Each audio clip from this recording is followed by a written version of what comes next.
All right, let's dive into this classic, How to Win Friends and Influence People. Yeah. This book by Dale Carnegie, it's been around forever, right? From way back in 1937. Oh, 1937. And it's still super relevant. Why is that? Well, I think because, human nature doesn't really change all that much. Yeah. So the insights into how to connect with people, understand them, build relationships, it's timeless stuff. And to prove that, let's jump right into his story from the book. Okay. Picture this. It's the 1930s, and we've got this gangster, two-gun Crowley, holed up in his apartment. Police are outside, bullets are flying. You'd expect, sheer panic. Right. But nope. What's this guy doing? He's writing a letter. And in this letter, he's talking about his weary heart. But a kind one, a heart that wouldn't do nobody any harm. Even facing execution, he's convinced he's the good guy.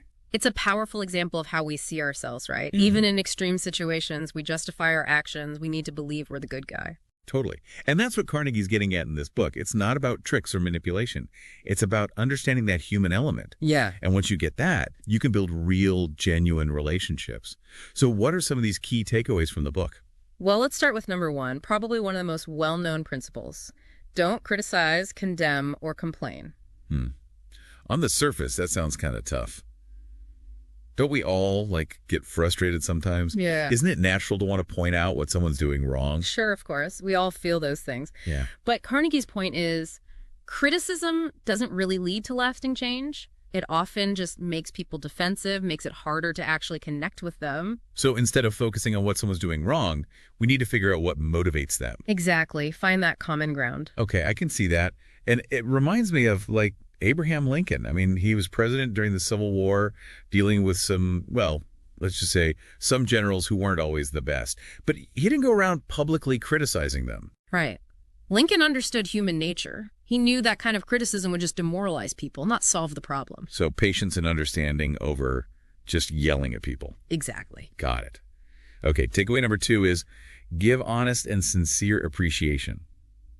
Now, that doesn't mean just throwing out compliments all the time. No, it's much deeper than that. It's about really seeing the good in others and acknowledging it sincerely. Like that story about Stevie Wonder. Right, exactly. Stevie Morris, a deaf boy who went on to become, the music legend. Yeah. His teacher saw that musical talent in him, encouraged him even though he couldn't hear.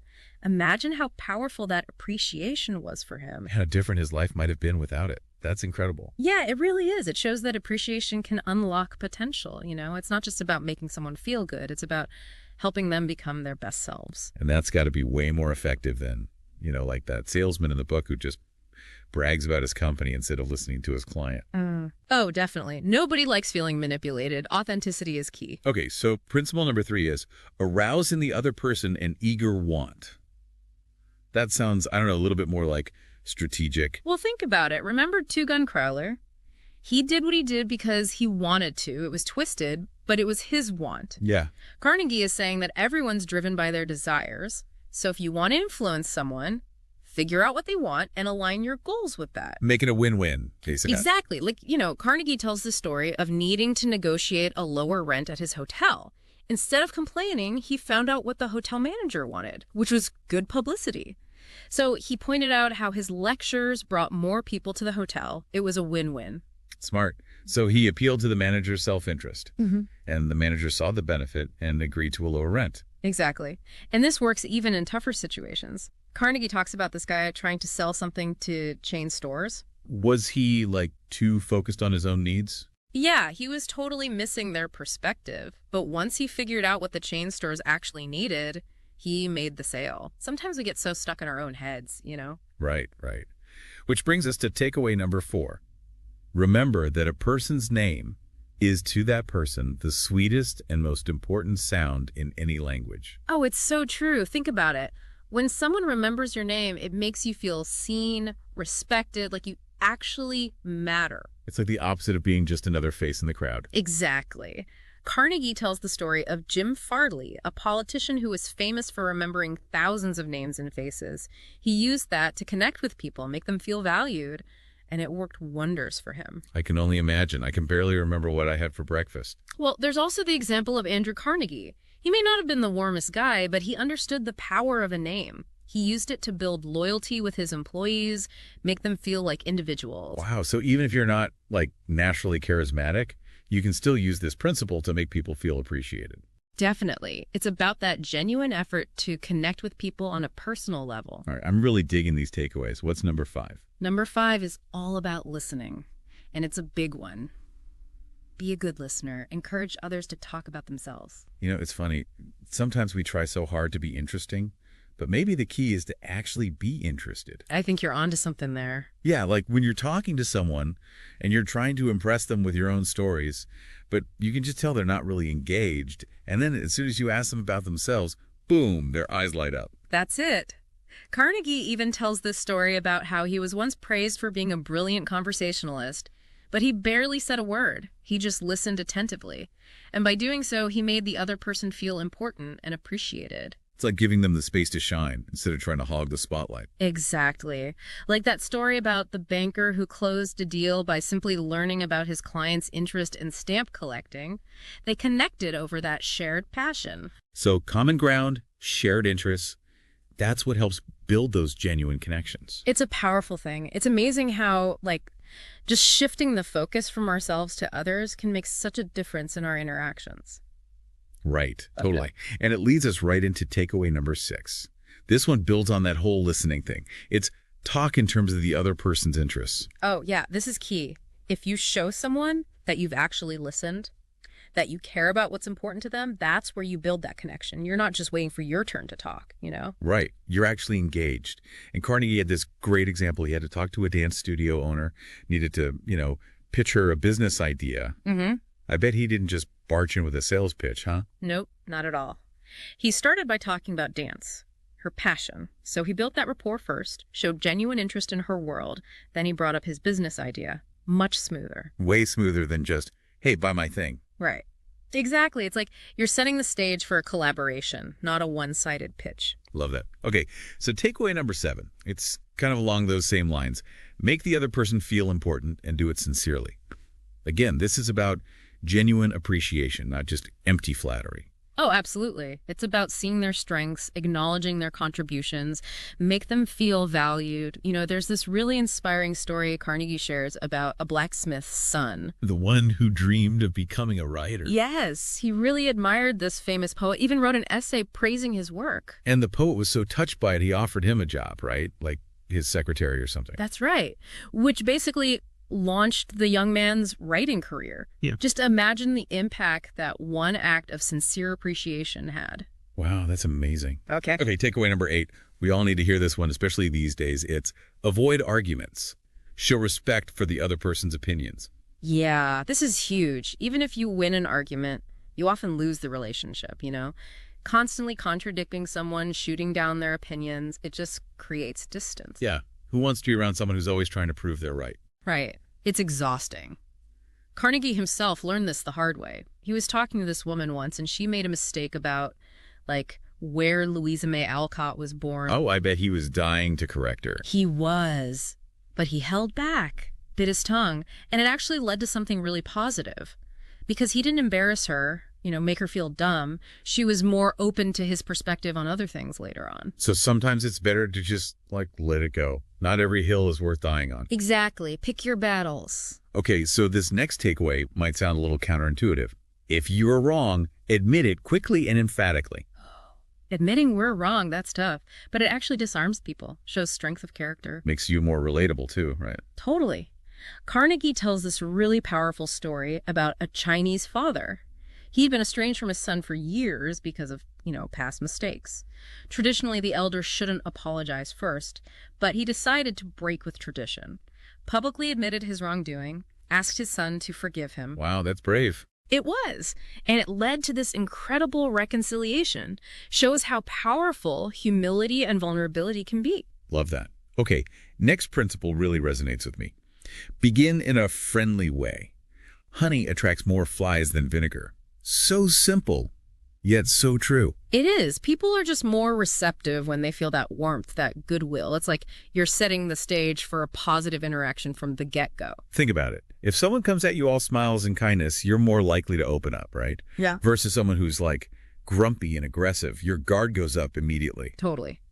Carnegie tells this great story about John D. Rockefeller, the oil tycoon. He had to face this angry crowd striking miners. Super tense situation. Oh, wow, that's high stakes. It was. But instead of getting angry back, he spoke to them with genuine kindness and respect. And that worked. It did. Calmed the whole crowd down, helped de-escalate the situation. Sometimes kindness really is the most disarming weapon.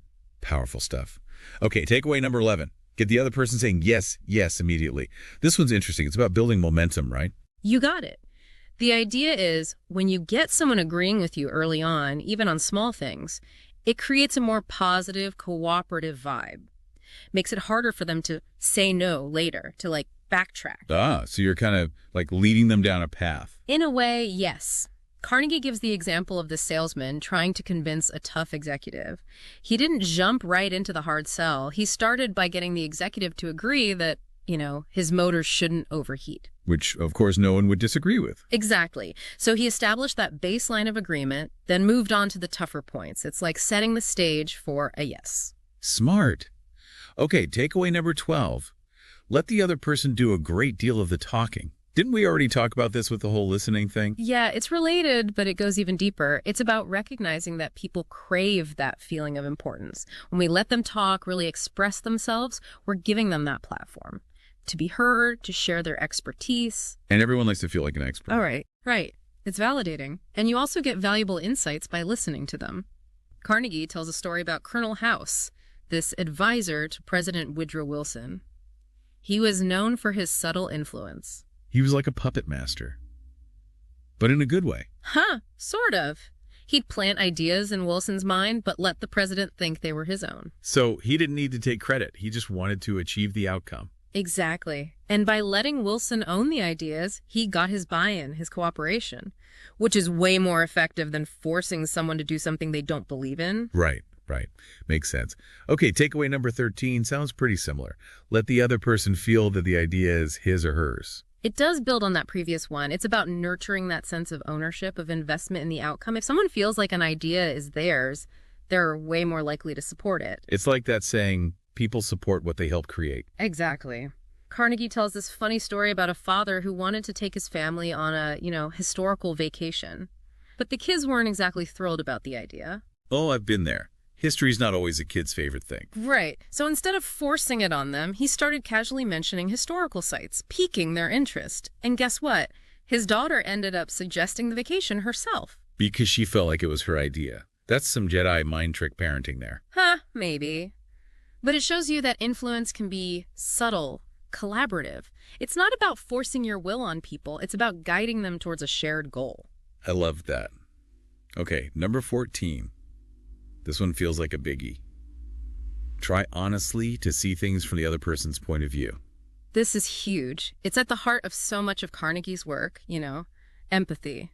It's the foundation of understanding, connection, communication. If we can step outside our own heads, truly see things from another person's perspective, so much conflict can be avoided. He has that simple but effective example of the husband and the wife in the gardening, right? Yes. The husband learned to appreciate his wife's efforts in the garden, even though it wasn't exactly how he would do it. Just by shifting his focus from his own desires to her happiness, he strengthened their bond. It's a reminder that sometimes the most loving thing is just trying to understand where the other person's coming from. Okay, number 15. We must be getting close to the end here, right? Almost there. This one is be sympathetic to the other person's ideas and desires. So this is like building on that whole empathy thing. It is. It's about creating that connection, that validation. Even if you don't agree with someone, showing empathy for their feelings opens the door for a real conversation. You're saying, I see you, I hear you, I respect you. Carnegie tells that story about being a park ranger, right? Dealing with those kids building fires where they weren't supposed to. Yeah. Instead of yelling at them, he acknowledged that, they wanted to have fun, build a fire. But then he gently explained why it was dangerous in that specific spot. Appealed to their reason, not just their fear of getting in trouble. Exactly. And by respecting their feelings, he got them to cooperate. Much better than just barking orders. Way better. Okay, so we've covered a lot of ground here. The power of understanding, empathy, genuine connection. But we're not quite done yet. Not quite. We have a few more key takeaways from How to Win Friends and Influence People to unpack. All right, so don't go anywhere. We'll be right back with part 3 of this deep dive, where we'll explore the final principles for building those strong, lasting relationships. All right, we're back, ready to wrap up our deep dive into Dale Carnegie's How to Win Friends and Influence People. We've got a few more takeaways to uncover. Let's do it. Takeaway number 16, appeal to the nobler motives. Ooh, so this is about appealing to people's better nature, not just what they'll gain personally, but their higher values. Exactly. Carnegie believed that people are more likely to act when their actions align with their values. Things like fairness, honesty, generosity. So it's about inspiring people to do the right thing, not just for themselves, but for a bigger purpose. Exactly. And that can be super motivating. Carnegie tells the story of Cyrus Curtis, who was starting this new magazine, couldn't afford to pay top writers what they usually got, so he appealed to their nobler motives, emphasized the magazine's mission to inspire, educate. So he attracted writers who wanted to make a difference, not just a paycheck. Exactly. And look what happened. The magazine thrived. Sometimes we forget how much people actually want to contribute to something meaningful. Right. Okay, takeaway number 17. This one sounds fun. Dramatize your idea. It is fun. It's about making your message memorable. Dry facts and figures, they don't stick with people. Gotta spice things up. Exactly. Make your ideas come alive. Make them exciting. Carnegie uses the example of the Philadelphia Bulletin. They were facing all these rumors about, declining circulation. Instead of putting out this boring statement, they created a whole display, showed off the tons of news they published. So they showed, not just told. Yes. It made a much bigger impact. All right. Let's hear the final takeaway from How to Win Friends and Influence People. Drum roll, please. Throw down a challenge. Okay, break that down for me. What does that even mean? Think about it. Have you ever been super motivated to do something because you knew it would be tough? Oh, yeah, totally. Those challenges that push you out of your comfort zone, it's so satisfying to actually conquer them. Exactly. Most people are wired that way. They want to test their limits, prove themselves. Carnegie gives the example of Theodore Roosevelt. He was this sickly kid, could have easily let his health hold him back. But he didn't. He didn't. Pushed himself physically, mentally, became an athlete, explorer, soldier, president. That's the power of a challenge. Unlocks potential you didn't even know you had. So inspiring. Well, I feel like we've really uncovered some gems today. What would you say, after all this, is the core message of how to win friends and influence people? It's not about manipulation. It's about understanding. Yeah. Understanding human nature.